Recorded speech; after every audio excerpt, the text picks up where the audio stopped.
Okay, so for week 12 of winter anime, the season is over. We finally finished up. Although I have to say, overall, the season was a bit uninteresting.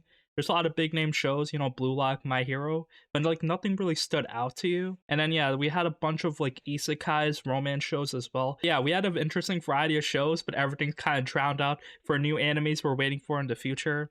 So yeah, speaking of that, there was a big Kadokawa event this weekend, so a lot of like kind of anime announcements dropped, a lot of like new season 2, season 3 announcements, as well as trailers. So yeah, big ones.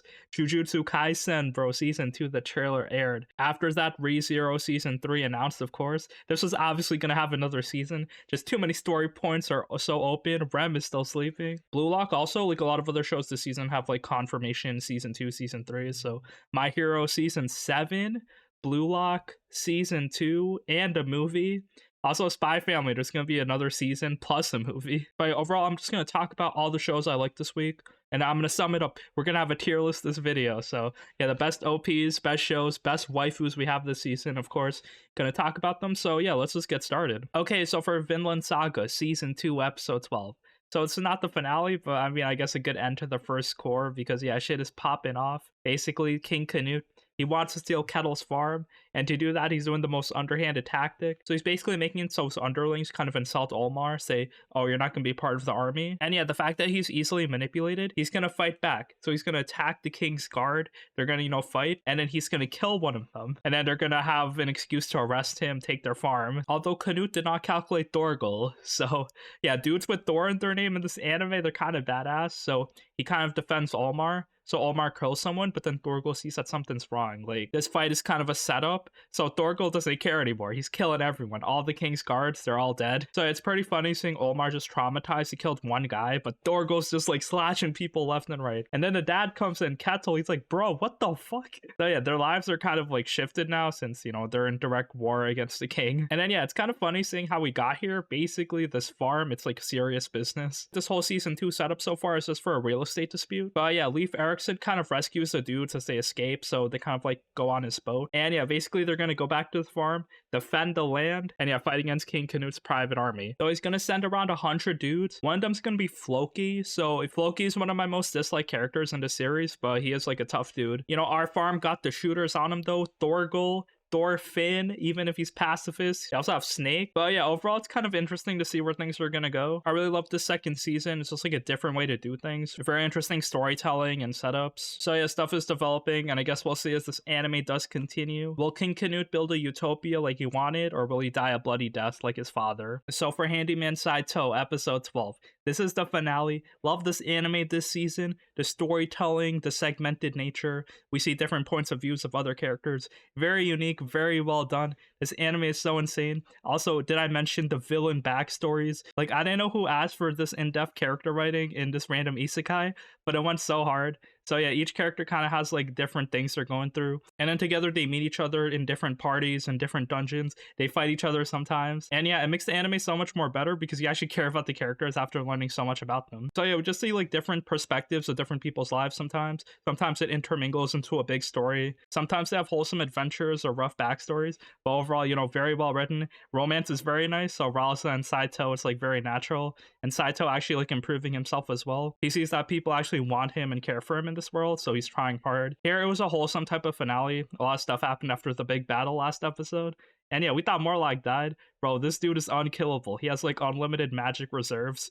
Everyone's kind of tired of his shit. Like, bro, why are you fooling us? We thought you were dead like 3 times over. But yeah, he's alive and well. Saitou and Rasa kind of talk about their feelings. Their relationship is very much established, and now it's just like very cute to see them together. Rasa admits herself that she felt like an outcast. She was like an orphan raised by wolves, and then the fact that Morlock adopted her. She finally found a place where she belongs in this party with a bunch of like random people with their own struggles. A big story point that happened this episode is that Saitou gives Lafonpon, a little fairy, this like kind of makeshift bath inside this like magical cup. So it kind of heats up the cup with water, and then Lafonpon is like, oh, this is nice. The thing is, this cup is a magical object, so it kind of makes things bigger. So the next morning, Lafonpon wakes up. She's like a real person. She's kind of human sized. She loses her wings, and now she's like walking through the world with Saitou, just like exploring, wearing clothes. And then she actually develops feelings for Saitou as well, as he like kind of protects her, talks to her. So yeah, goddamn, these unexpected story moments are like very cool. Besides that, we kind of wrap up the story with everyone in the inn, and all the other side side characters, they come through to like, Saitou, can you fix my glove? Saitou, can you fix my crown? Saitou, can you try to pick my lock? So every single character is over here trying to like get Saitou's help. So yeah, it's a great ending. We see our main character belongs in this isekai world. He's helping people out and he's establishing these bonds of friendship. Bro, it just feels so good. Can't say enough about this anime, but you know, it's very enjoyable. So for Trigun Stampede episode 12. So yeah, I've been really fucking with this anime. Very nice. I'm not really a fan of the sci-fi adventure kind of shows, but you know, this one's very interesting. The CGI, of course, it turned me off episode 1. I was like, bruh, this is not the original Trigun. Animation sucks. They replaced Millie with the dude. But then like, yeah, I was one of those guys, but then like I kept watching it. It's actually very interesting. Like if you take this show as standalone, you don't really compare it with anything. It's honestly a very good kind of like adventure show, I guess. A lot of like cool set pieces. The action's like next level. A lot of cool characters like Punisher, bro. They made him so nice. But yeah, besides that, you know, not much to say. Just like a good anime.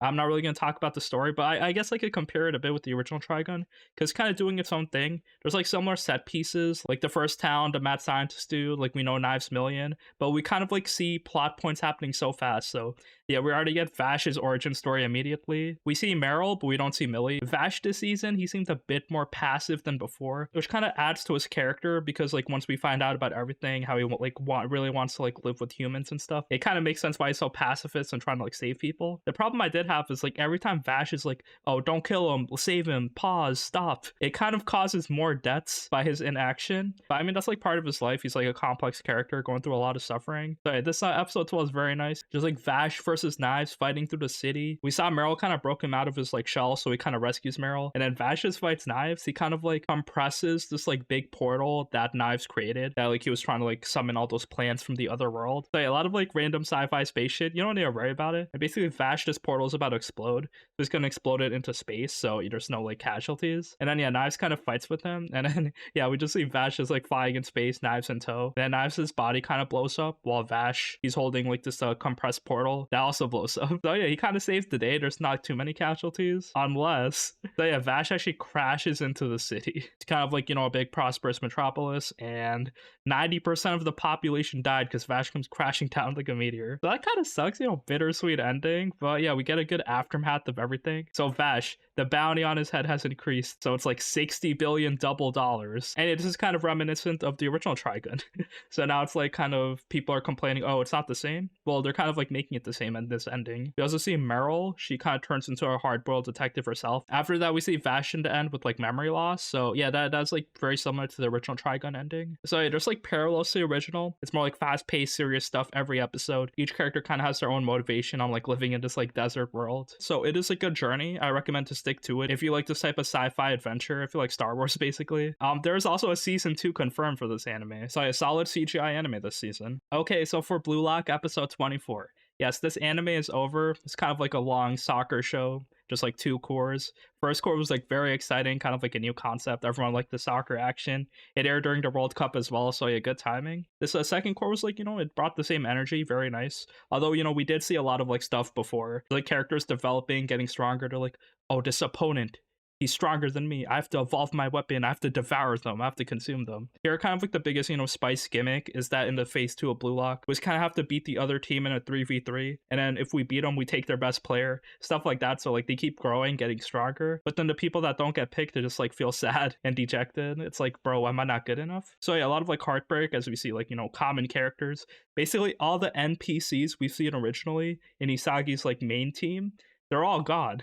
So now we just get more main anime characters, and a lot of like other characters are just gone. So yeah, one is like Kunigami. We don't really see him anymore, bro. He lost. He's just too much of a nice guy, nothing like, no power sticking out. So yeah, it's kind of like cutthroat, and we kind of replace everyone with new characters. Also, yeah, we kind of continue the match because everyone in the second phase that made it through, they have to fight the world's best, you know, 5 players, Mbappe ripoff, all these other guys out here. So yeah, their match with Isagi. So Rin actually makes the first goal, which is like very hype. But after that, everyone's just like bullying them. So yeah, we've seen people in Blue Lock with like big muscles and speed, but yeah, these like athletes, they're adults. They'll fuck you up so hard. So yeah, they're faster, stronger, muscular, jump higher. They can do everything basically. So yeah, it's a quick 5-1 sweep. Although the professional players are really nice, you know, they're just having fun. They're not trying to bully these guys. They're just, you know, like on that level, so they just got to show off their skill. After that, Ego kind of like gets into hot water because he's basically paying each of these guys 100 million yen, and they're playing 7 different teams. So he's basically paying paying $35 million like in total for like each 5 of the guys. So yeah, the management for like Japanese soccer, like, Ego, you're wasting our money. We're gonna cancel Blue Lock. We don't have any tangible results really. So that's when Ego, his back's against the wall, he makes another plan. Okay, Blue Lock, the Blue Lock team, you're gonna face the Japanese under 21 team. So yeah, real Japanese professionals. And if we win, we're gonna show people how effective Blue Lock is, how strong we are. So yeah, they take this offer easily because the players of Blue Lock, they're all strikers. So if you're playing a real game, you don't really have like cohesive units. Like, you don't have defensive players. It's like everyone's just all on offense, not even a goalie. Overall though, exciting anime. There's gonna be a season 2. Hopefully Blue Lock doesn't get canceled, and a movie coming out. So yeah, Blue Lock definitely won't get canceled because there's so much content left remaining. Okay, so for my life as Inukai's dog, episode 12. Yes, this is the finale. I am reviewing this dog anime because it is a trip. So definitely a hentai show, but it is not good. Very bad anime. Do not recommend it, but I do got that dog in me, so I had to watch it the whole way. So yeah, this episode, basically Pochita, he kind of runs away from like the school festival, and then he meets like the scientist, the mad scientist that turned him into a dog, and she kind of like tortures him a bit, but she also invented this kind of like dog choker that basically, if he has it in his mouth, he can translate human dialogue. So he communicates with the mad scientist lady, and she's like, yeah, I want to analyze your life as a dog. So we have no idea why she's doing it. But yeah, she also has hidden cameras around Inukai's house, just like spying on Pochita all the time. But she does tell Pochita how to turn back into a human. So you got a tongue, a girl, just like get that DNA, get the saliva in your mouth, and you'll turn back into human. So Pochita, he wants his old life back, but he doesn't want to like abuse or take advantage of someone. So even though, he could like kiss Inukai while she's sleeping, maybe he could just like lick her consensually. So when Inukai actually finds him, but it doesn't like put the tongue out, so he stays as a dog. Through the season finale, he's like he's a dog at the end. So goddamn, bro, I kind of feel bad for him because don't you want to be a human? Aren't your parents concerned for you? But it's not all bad because Inukai at the end, she's really attached to Pochita now. She's kind of like breastfeeding him. So all the girls, so like the main 3 girls, are kind of have their titties out for some reason. And there's like, Pochita, play with my boobs. So yeah, this anime is finished. No redeeming qualities, do not recommend it. But episodes are like kind of 15 minutes long, so it is really easy to breeze through. One thing I gotta say is that I think the show is a bit overhyped because I heard people saying, this is super fucked up, bro. It's like, it's so bad in the future or whatever. But here I thought it was just like boring, like random gimmicks that you expect, like, having the dog lick the dog, put the dog in your titties and your vagina. Could just like a randomly fucked up girl, and then the situation is just like ridiculous. Okay, so for Tokyo Revengers Season 2, Episode 12. So yeah, this anime is gonna have 13 episodes, so this is not really the finale, but a lot of stuff happened. We learned some stuff. Overall though, the anime continues with nothing, like no development happening, because yeah, we finished this arc, this Christmas showdown, kind of saved a lot of people. But in the end, when Takemichi travels into the future, it's fucked up. It's the worst fucked up it's ever been. So yeah, Hinata is dead, and all the other members of the Tokyo Manji Gang are also dead. And Takemichi lives in a shitty apartment. So yeah, nothing really changed here. So yeah, why did this happen? Well, yeah, everyone is dead because Mikey murdered them. He kind of like undyed his hair, turned his hair black, and just like started killing everyone because he realizes that killing is so easy. I don't really feel too much guilt. Kind of a big character shift from Mikey. I don't know why, but yeah, basically in this timeline, Mikey got like kind of evil. The Tokyo Manji Gang was like very fucked up, very violent. And then all the members of the gang, they were like, oh, let's leave Takemichi out of the gang. So yeah, Takemichi leaves the gang. It kind of snaps something in Mikey where like, Takemichi reminded him of his brother. The fact that Takemichi is God, Mikey decides to just like murder everyone. Takemichi meets Mikey in the Philippines. He's with Naoto. Mikey kind of like puts a gun at Takemichi's head, gives Takemichi another gun. And he's like, bro, you better shoot me or I'll shoot you. The thing is, Mikey's gun has the safety on. So Takemichi got uber plot armor. Everyone loves him basically, no one can really kill him. So Naoto actually shoots Mikey in the head. And then yeah, Takemichi's kind of like traumatized. He's like, bruh, why do I have to go through this again? But then yeah, he kind of like toughens up at the end of the episode. He's like, yeah, we gotta like save the day. We gotta go back and fix everything. So yeah, I don't really care what's gonna happen. But yeah, a problem I do have with this anime is that none of the character development moments hit that hard anymore, because we know nothing is going to happen. Because Takemichi, everything he learned this season, he's going to forget it next season. He's not tough. He's just going to keep getting beaten up until someone saves him, until he makes friends. But yeah, the fact that he doesn't learn anything, he just acts so stupid. Even after getting all this character development, he's just like so dumb. That's just like the one problem I have. Like, bro, you got time powers. Like, you better use that better. But yeah, besides that, the season's okay. Not my favorite. Animation's not really anything to talk about either. And I'm not a manga reader, but I know the manga finished late last year, so yeah, it was a very bittersweet ending. I know a lot of people didn't like it, so yeah, overall, not much reason to watch this anime. Don't really recommend it, but it was kind of like a big shonen show this season, so I had to check it out. Okay, so for My Hero Academia, Season 6, Episode 25. So this is the finale for the season. Long ass Season 6. It was honestly pretty good, a lot of action. I love the first core a bit better because the fighting was like more real, more serious. The second half felt a bit contrived. Okay, All For One is like very overpowered. He has Shigaraki's power to kind of like just disintegrate buildings and everything. No one can really touch him. He's like invincible. There's just like Deku, All Might, Endeavor, a bunch of other like top heroes that are like left. All the citizens are kind of scared of heroes. Overall, though, it does a good job of establishing the main villain we're going to face off against. So, yeah, they're setting that up for Season 7, which is confirmed. So, I'm not sure if that's going to be the finale for this anime. Like, there might be like an after story where, you know, the kids finally grow up. But besides that, this ending episode, I'll kind of talk about it. We see Hero Killer Stain again. So, he's kind of like a good guy, which is kind of crazy. He hangs out with All Might because All Might is like a bit sad now. He feels like he was a bad hero because everything he did resulted in the city being destroyed. It's all his fault. And then Hero Killer Stain is like, bro, you give people inspiration. You kind of saved everybody. You showed them that there was hope. They're going to grow and protect the city their own way. So yeah, All Might did inspire people, so his influence is great. And Hero Killer Stain kind of like inspires All Might again. So that's pretty funny. I thought Stain died, honestly, but yeah, he's still alive. He's not murdering people anymore, and he's kind of like, you know, a cool anti-hero. It's kind of funny the second half of the season showing all these villains that we defeated. So yeah, now they're kind of preparing on the raid for All For One because Hero Killer Stain gave All Might some intel. So yeah, basically All For One's body, he's kind of like sending messages like his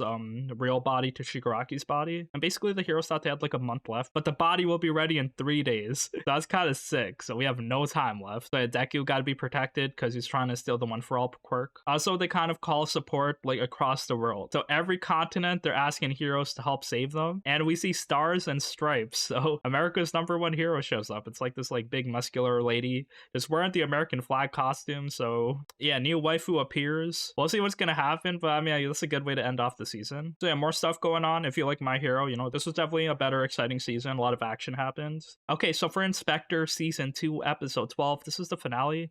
I really wanted to like this season, but nothing really happened. I love the storytelling though. I just love like ghost detective mysteries, solving these supernatural cases. Kotoko kind of like giving us the dialogue, telling us everything that's gonna happen. So I like the vibe of the season. Just I didn't like how like nothing progressed. But if there's a Season 3, nothing confirmed so far, then, you know, I'd be pretty hype. Here, the final kind of like spiritual mystery is like this dude that murdered his wife. So he kind of wants to admit it, come clean. But before he does, he goes to this expensive restaurant with his best friend. And then he's like, oh, this unagi is great. I love it. And then the best friend kind of notices Kotoko sitting at the corner of the restaurant. And he's like, hey, isn't that kind of strange? Like only like older people enjoy this type of meal. Also, it's kind of expensive. So what is she doing here? So they think she's like a sign from God, like this Kozuko Bosatsu. So it's really funny. These dudes are just like talking, eating their food.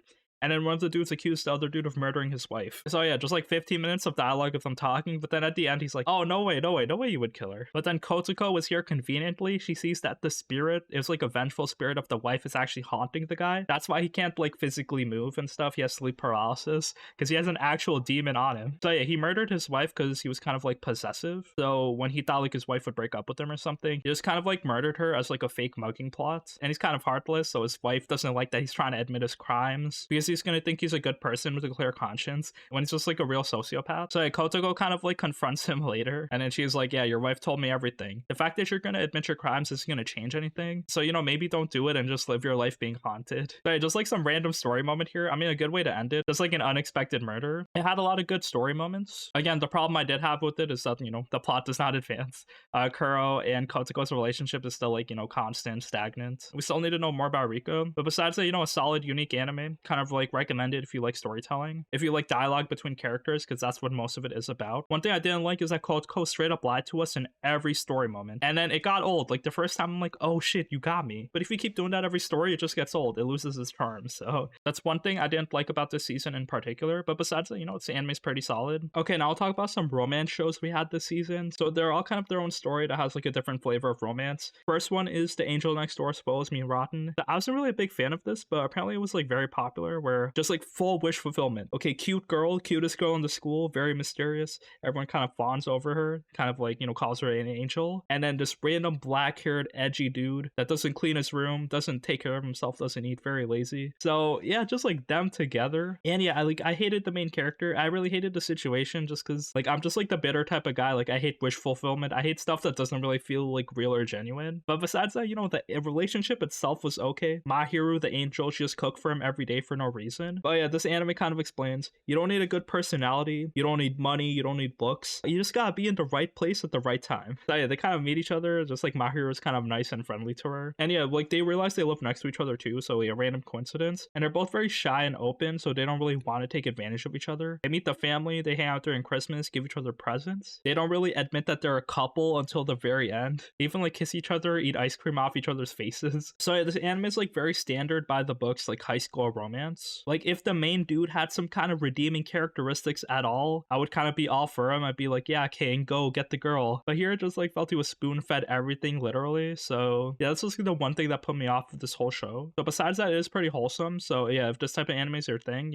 nothing really wrong with it. Besides animation's not that great. But the OP is like pretty nice, honestly, because it sounds like, just jazz singing. So yeah, that's all I gotta say for this show. Another romance show I really liked this season though was Soon Lise. So Endo and Kobayashi live commentate on the Tsundere Villainess. So I thought I wouldn't like this because there's just like too many otome game shows. Like with the blue dress Villainess with blonde hair, we just gotta like get the right timeline. But the thing is, yeah, this show does have something a bit different where it's kind of like we see the point of view of the people actually playing the games, Endo and Kobayashi. So they have their own relationship together. So yeah, I kind of love like this twist on it. Just like feels very nice. The voice acting is top tier, all the characters very wholesome, and it's just like a fun story to just watch. And again, another one I liked, Tomo-chan is a girl. So yeah, this is another romance show, but we got a main tomboy, red-haired, muscular girl. She wants to be the main love interest, but the main dude, June, he does not see her as a girl. So basically, they're trying to, like, discover their feelings for each other. Everyone's trying to ship them together, but it's all about going through her struggles and being too manly. There's a lot of cute characters here. Like, it's a type of romance show where every character has their own romance plotline. So overall, though, a lot of, like, cute, spicy things going on, a lot of characters we meet. This episode 12, it kind of ends, typical, like, culture festival, I guess. So we got maid cafes, we got plays, performances, everything going on. So yeah, very cute episode. And now let's talk about some isekais. So one of them I kind of really liked has like its own kind of political big story, was the Reincarnated Princess, Genius Young Lady, Magical Revolution, blah blah blah.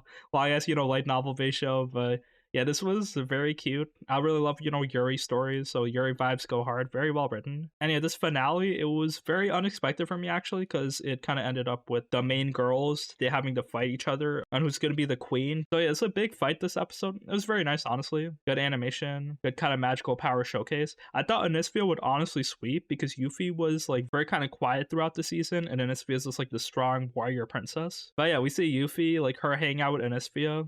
Anisfia actually shared some power with her, so Yuffie's just like super strong now. She has like this big blast of magic called Arc-and-Seal, which is like, this giant rainbow sword. And then yeah, she kind of like just overwhelms Anisfia, knocks her out. And then yeah, Anisfia wakes up in Yuffie's lap, just like a lap pillow, and then yeah, Yuffie wins, so she does become the queen. But then Anisfia does accept the loss. She like, takes it valiantly, and then she's like, oh, I'm gonna be by your side forever, and I'm gonna research how to like, turn you not immortal anymore, or if I can't do that, I'm gonna make myself immortal. Yuffie actually kisses Anisfia. She makes the first move, which is kind of crazy because when they first met, Anisfia was the one who was like all horny over Yuffie. But yeah, the fact that Yuffie kissed Anisfia's all shy now, and the Yuffie just like making out with her the rest of this episode. I think they actually fuck as well, but I mean, who knows? But then after that, yeah, we see their magical research kind of evolving more as like, things are established now. So Anisfia and Yuffie are trying to like make this magical research be accepted by everyone. But yeah, Anisfia is kind of like using her memories from the isekai world to kind of like, invent planes, flying machines, stuff like that. But yeah, the magical science is going good, and happy ending. Also, another isekai that was fire this season, Tonski, so Campfire cooking. With my absurd skill, this dude got isekai'd. He's chefing it up. He's cooking. He has all these meats, all these ingredients, and his isekai power, it's not good for fighting, but it's good for making friends. So he's like this average dude that got isekai'd, and then the king in the kingdom doesn't really want him because his skill is like very underwhelming. They kind of pay him to leave. But then he realizes his skill, which is online shopping, is actually very strong. So as long as he has money to give, he can order stuff on like the Amazon delivery and basically has any ingredient on the go: salt, pepper, sauce, pots and pans. As long as he can pay for it, he gets it. He can also order takeout, which is like very strong because if he's too lazy to cook one day, he just gets pre-made food. So yeah, the fact that you can never go hungry, it is very powerful. And anyway, he's just like going on adventures. He actually gets a wolf companion and a slime companion. They help like kind of, you know, help his battles. And yeah, the show, it is animated by Mappa, which kind of explains how like beautiful some of the food looks, how nice this isekai is. And then they kind of depicted the story very well. You know, like each episode something different happens. So yeah, just doing isekai things, you know, learning magic but also cooking for his friends. It just feels very satisfying to watch. Very nice. Okay, and now for the best OPs we had this season. And yeah, I'll just like quickly go through them. So yeah, S tier easily though, the Vinland Saga OP River. I love when the chorus is like, "River, take me out." And then we got the Tokyo Revengers opening. So yeah, this one was really good. It's called White Noise. Really liked it. Just like talked about being a hero. Also got the Bungo Stray Dogs season 4 OP, very solid. Blue Lock OPs, the second one is called Judgment. I like the first one slightly better, but this one, you know, vibe. My Hero Academia, the season 6, the second opening. It's by Eve. It's called Boku Rano. Loved it so much. My Hero has such solid openings and endings. They just always hit. So yeah, this one's very good as well. We got the Inspector season 2 OP. Yotogi Banashi, it's called. So yeah, I love the song here. Also, Trigun Stampede. The opening is called Tumbi. It sounded really good. Like the singer was very solid. Kind of reminds me of like Japanese Juice World, I guess. And we got the Soon Lise OP. This was also like a good kind of romance style OP. And now for A tier, we got the Handyman Saitou OP. Very solid. We got the Nagatoro season 2 OP. You know, it's like classic kind of like teasing style opening. We got the Nier Automata opening. I think it's by Eimer. It is very solid as well. And now we got the Angel Next Door Suppose Me Rotten opening. The opening's like very jazzy, just like talks about love. So yeah, I like the singing. So yeah, A tier for all of these. Also for B tier, I kind of like these songs, but you know, nothing really sticking out, kind of generic. So Spy Classroom opening, Campfire Cooking opening, Danmachi Season 4 Part 2 opening, and the Buddy Daddies opening. So yeah, that's it for this tier list. You know, I went through them quickly. The Vinland Saga OP and then the My Hero Academia OP were probably my favorites this season. Kind of recommend them for everyone. Besides that, yeah, let's move on to the next tier list. So now for the best waifus we had this season, gonna rank it up. I'm the certified waifu checker. S to F rank. We also got a must protect rank just to protect those anime girls. I got most of the main characters for like every single show over here, but maybe I forgot some. So yeah, let's do it. So yeah, starting off with Arnhide from Vinland Saga season 2. So I'll put her in B tier. She's kind of like the slave girl. She doesn't really do too much in anime, but Einar's kind of like falling for her. She's also a good listener, not doing too much, but you know, not a bad character at all. Now we got Hinata from Tokyo Revengers, so I'll put her in A tier. These are shouted animes, so yeah, a lot of like dudes fighting, talking, and then the girls are kind of in a backseat. But Hinata, she's like being cute, you know, we gotta protect her, nothing wrong with her, so I'll put her in A tier. We also got Yusuha from the same anime, so new female character appears. She's kind of had her own struggles. Not really anything crazy about her, except the huge domestic abuse plotline. But yeah, I'll put her in A tier. She's kind of like tough and looking out for her brother. And now we got Tomo from Tomo-chan is a Girl.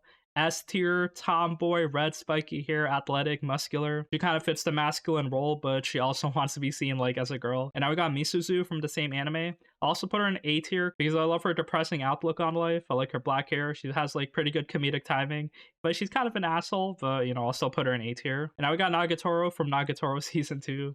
I gotta put her in C tier. I know she's the main character, but she was so annoying. No character development from her, always like Tsundere. I mean, she's getting closer to the senpai, but I just hate her so much. I like her older sister, actually. So Anetoro, we have her this season, A tier for her. Also Sunomiya from the Art Club. I love every character in this anime, mainly besides Nagatoro and her friends. They're just super annoying. So yeah, A tier for everyone else. Now we got 2B from Nier Automata, version 1.1a. Definitely gotta be S tier. She's fighting, hot android character design. Love seeing her in anime form. She's just doing her thing, being badass, but also going through some emotional struggles. Now we got Akiko, the Angel of Death from Bungo Stray Dogs season 4. S tier. I love seeing her every season, just badass. Her power is very nice. She's like very sadistic as well. And yeah, she's like fighting, trying to protect everything. We get a bit of her backstory as well. And now we got Mahiru, the angel from the Angel Next Door Supposed to Be Rotten. We must protect her. She's looking for somewhere to belong. And yeah, this love story is like very wholesome. We also got Maple from Bofuri season 2. So yeah, she maxed out her defense. We don't have to protect her. She has to protect us. So she also must be in the protect tier. But she's just really cute, you know, being the main character of her story. Now we got Miri from Buddy Daddies. So yeah, Anya ripoff, you know, the little girl we gotta take care of in our like kind of like spy assassin family. Not really an in-depth character. She doesn't have mind reading powers. But yeah, she's like tying her two dads together pretty well. And now we got Fuyusuki-san from the Ice Guy and her cool female colleague. So yeah, she's kind of like this office lady, main character. I'll put her in B tier because nothing much going for her. But you know, she has like, you know, solid normal character design. Now we got Leon from Danmachi season 4. So yeah, a lot of waifus in this anime, but I mean, she was the most heavily featured this season, so yeah, she's fighting with Belle. I'll give her an A tier. And now we got Princess Anisfia Win Palatia. So yeah, definitely an S tier. Just like the main character of her own story. She's very strong, but she's also going through her own struggles. So yeah, I love seeing her character develop. And she's kind of like establishing a harem of girls and studying magic. And now we got Kubo from Kubo Won't Let Me Be Invisible. S tier. I love her because, you know, in these animes, she's actually the one being the aggressor. So yeah, she's like teasing the average main character no one can notice. So yeah, it does fill a lot of the self-insert wish fulfillment boxes, but this anime does it so well. I'm cheering for Kubo. I love her aggressive nature. Kind of like bordering on stalker like a little bit, but you know, who cares? I'll let that slide. And now we got Kotoko from Inspector Season 2. So a very smart detective girl. She's kind of cheating because she got all these spiritual powers. But yeah, definitely an S tier. She's like solving these mysteries, narrating the story for us. So yeah, this anime wouldn't be the same without her. And now we got Rika from the same anime. So I'll also give her an S tier. I like her character design, just like undead, black-haired, tired waifu. And now we got Kuran from the Isekai with like the people that lost faith in humanity. I'll give her an A tier. Love her character design, just like fantasy, red-haired, spiky horns. And now we got Rurushi from the farming isekai, farming life in another world. So she's like the first girl we see, kind of like a vampire waifu. It's like talking to the main character, hanging out on his farm, sucking his blood. I'll give her a B tier. Didn't really like her. Didn't really like any of the waifus in this anime. They're just like spammed at you for no reason. And now we got Lily from Spy Classroom. I'll give her an A tier, you know, solid main character, kind of driving things, helping everyone in her team. Now we got Nina from the Campfire cooking isekai. So she's like a goddess. I'll put her in B tier because she doesn't really do her job too much. She just wants to eat sugary food. So yeah, I mean, I guess I could relate to her. And then we got Meryl from Trigun Stampede. I'll give her an A tier, you know, solid kind of supporting character. Didn't really do too much, but she was like involved in every episode. And now we got Mahiro from Onimai, I Am Your Sister. We must protect this gender swap little girl needs. Now we got Inglis from Master the Blade Isekai. So she's kind of like a gender swap girl now. She becomes a knight and is just like, you know, fighting people with her sword in this kingdom. So yeah, I'll give her an A tier for just, you know, being the main character of her story. You also got Ralzo from Handyman Saitou. Badass, strong knight, helps support the main character. Yeah, I just love her story, character design, her fighting in this anime. So yeah, give her an S tier. And now we got Marika from Chillin' in My 30s fantasy show. Kind of like hangs out with the main dude and then just have like instantly form a relationship and have a child. So I mean, I give her a B tier, just like nothing going on with her, but yeah, dependable wife character. And now we got Inukai, of course, from My Life as Inukai-san's dog. Bro, this girl wants to be Makima so bad. Yo, you ain't her. Yeah, just like bestiality, no one really approves of it. Everyone thinks she's weird and like introverted and hates them. Besides that, you know, this anime was a whole trip, so yeah, all deserves to be an F tier. And now we got Saria from Fruit of Evolution Season 2. I'll put her in F tier again, just like random waifu into isekai. Didn't really like it. Now we got Kobayashi from Soon Lise, Endo and Kobayashi Live. I'll give her an S tier, voiced by Hanakana. Very good romance character, very good at driving the plot, playing this video game, and inspiring the main dude as well. Now we got Anne from Sugar Apple Fairy Tale. I wanted to like her, but she didn't really do too much. But I mean, she's the main character, you know, kind of has her own goal and like supporting the human-fairy relationship. So I'll give her an A tier. Now we got Mitsuha from saving 80,000 gold in another world isekai. I'll give her an A tier as well, you know, main character in a story. But you know, just like generic fantasy where she has like, you know, cool isekai world-hopping powers. Now we got Botan from Monogatari. So yeah, not the Monogatari series, but this own kind of like supernatural story. It's like a love story where Botan can see spirits. I really liked her in this anime. Didn't really get too much in the end, but I think there's a season 2 for the show. But yeah, I'll give her an S tier. I really liked her. We also got Wisteria from The Tale of Outcast. We must protect her. White-haired girl, kind of like living her life. And now we got Michi from Mo Ippon. So she's like one of the judo girls. She really likes judo, but she also wants to live her life. So yeah, we must protect her. And now for My Hero, we got Stars and Stripes. We saw her for literally 5 seconds. But badass American flag style design. It's kind of crazy. Very funny seeing her, very muscular. I hope she does stuff in this anime, but I kind of know what happens to her in the future, but I'll give her an S tier anyway. Speaking of My Hero, we also got Lady Nagon. Kind of sniper waifu shooting guns, wearing purple. We didn't really see too much of her again. Like, she was just like featured for maybe 2 episodes, but she had her own backstory. I'll put her in A tier for being, you know, a solid supporting villain. And finally, we got Rose from Eminence in Shadow. So yeah, I had to mention this show. There was so many waifus here. Just like a whole squad, Alpha, Beta, Gamma, and they all got members of their shadow team. So Rose is kind of like the most recent member. Didn't really like her too much. I kind of like felt bad for her story as well. You know, Shadow does not care about these girls, but they're kind of doing their thing, being employed, fighting evil. So yeah, I'll give her a C tier. And yeah, that is it for the waifu tier list. Hopefully I didn't miss anyone, and hopefully I did not disrespect your favorite girls. If you're badass and muscular fighting like Ralzo from Handyman Saitou, more power to you. 2B is also very cool. So yeah, good lineup of girls we had this season, and that is it for this tier list. Okay, now for the tier list for the best shows this season. Gonna rank up most of them. There's a lot of like random isekais that I didn't really check out all the way, but I have watched most of these shows, so yeah, let's just rank it up really quickly. S to F tier, gonna be a classic tier list. Oh, also before we get started, there's also a delayed tier because there's a good amount of animes that got delayed this season. So yeah, it's Misfit of Demon Academy season 2. We got Nier Automata version 1.1a, and Kubo Won't Let Me Be Invisible. So yeah, these animes, I know like each of them were kind of popular in their own way. I love Kubo so much, but I guess we kind of handled the romance. Nier Automata kind of stopped after episode 3, and now it's like starting up again. Let's not waste any time. Let's start it off. S tier, Vinland Saga season 2 S tier. A really unique way to kind of like do the season. This is going to be 2 cores, so we got the first half this season. Very nice. New perspectives on everything, a new different environment. So yeah, stuff is going on. Blue Lock also S tier. So yeah, the second core is finished up. Very hype soccer anime. There was a bit of CGI, which is kind of a minus, but you know, the game is exciting. All the characters are evolving, and yeah, the sports anime is very ridiculous. Also, we got Bungo Stray Dogs season 4 S tier. This anime is very good. Just like seeing the detective agency, new plot lines, and this whole anime is very nice. There's a lot of seasons, all these characters interacting with each other. So yeah, it's very fun and quirky. And now we got Attack on Titan, the final season, the final chapters. So part 1, it's not even the final season, but yeah, it's gonna finish up soon. This one's definitely an S tier. We got basically an hour of content, a lot of good action as like things are escalating. I do have some problems, of course, the first of them being that why call this the final season?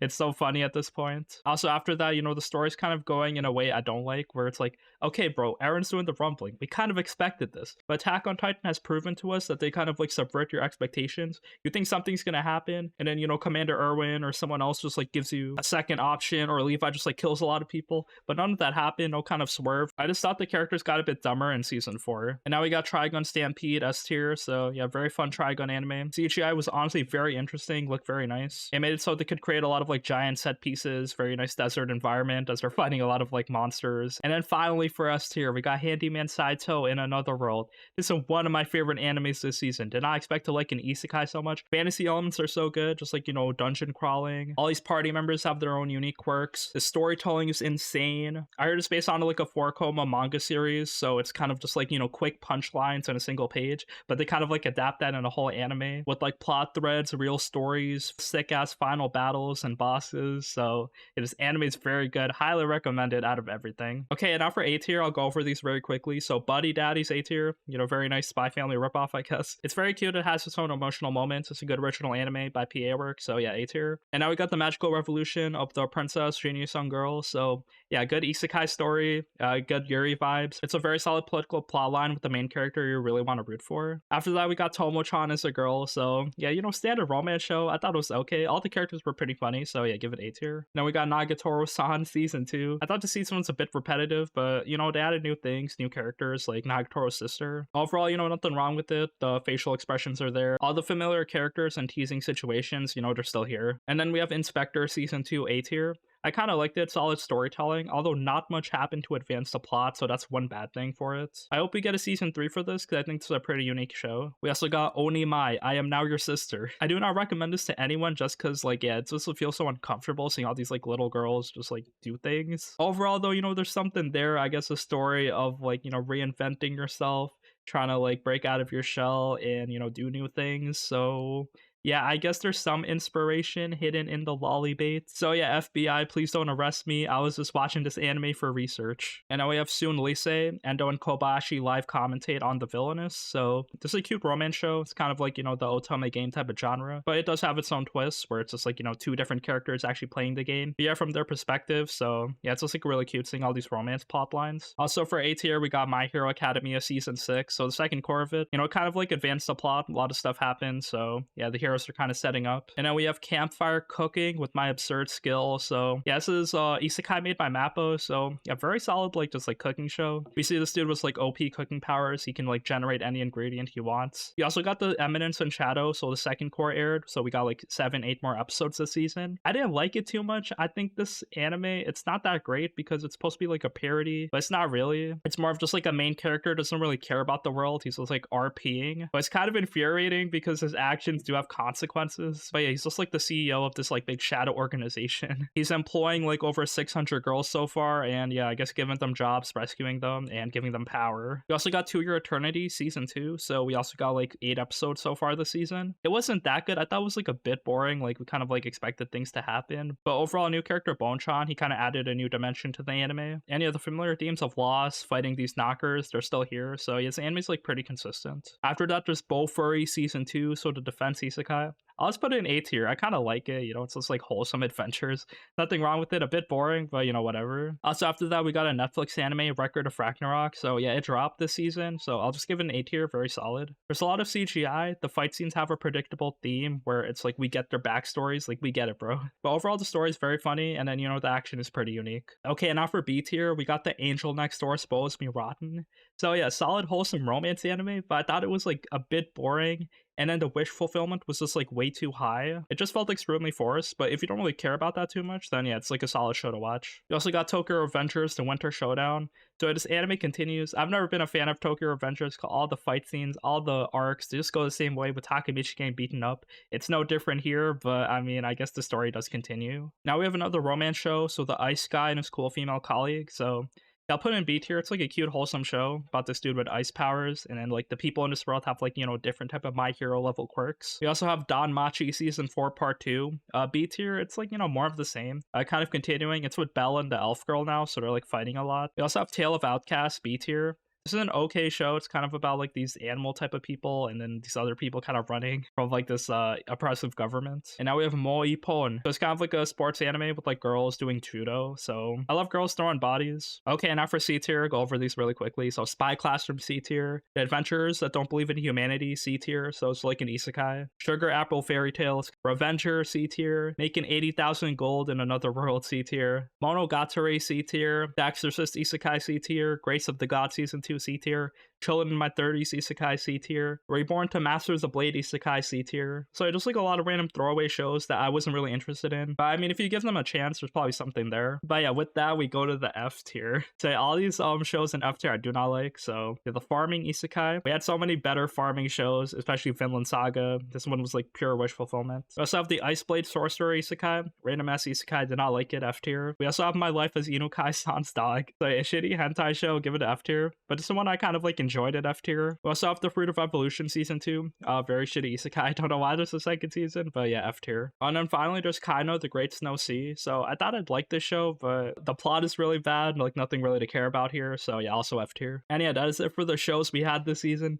So many shows that are so forgettable, but yeah, I have like 40 plus on this tier list. Overall though, there's a lot of variety, so if you're not really a shonen action guy, there's a lot of slice of life, there's a lot of like solid isekais as well. So yeah, that is it for this season.